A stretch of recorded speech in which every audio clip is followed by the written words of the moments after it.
In Matthew and in Mark, we get a story that can be a little bit confusing about Jesus being disagreeable with a fig tree. It might be a little bit helpful to understand what's going on. Jesus has just come to Jerusalem for a triumphant entry where people are praising him, recognizing him as Messiah, but then also what would become the public false accusation against him from the Jewish leaders and the execution by the Romans. There was a sense of this because Jesus was predicting it.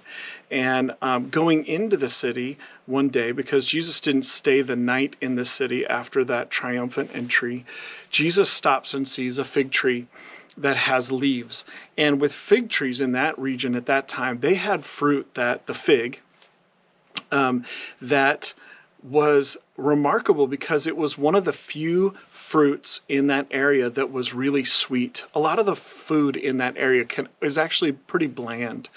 And when the leaves first showed up on a fig tree, it would have what was called the early fruit. And so if you saw leaves on a fig tree, you were expecting fruit.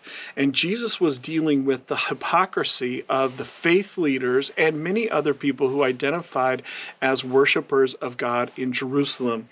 He curses the tree for not bearing fruit. And it's actually a prophetic reference that most of the followers who were there immediately would have remembered from the prophecy of Hosea. Hosea chapter 9, verse 10 and verses 16 through 17, which also refers to this.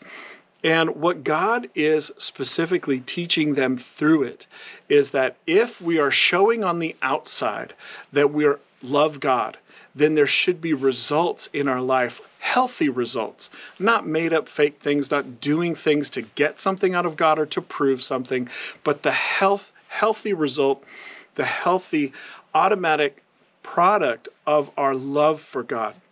This has a lot of different applications, a lot of different things we can learn from it. And clearly, it's something that we should be aware of. Let's love God with all our heart, soul, mind, and strength, and love our neighbors in the same way we take care of ourselves as a fruit of this.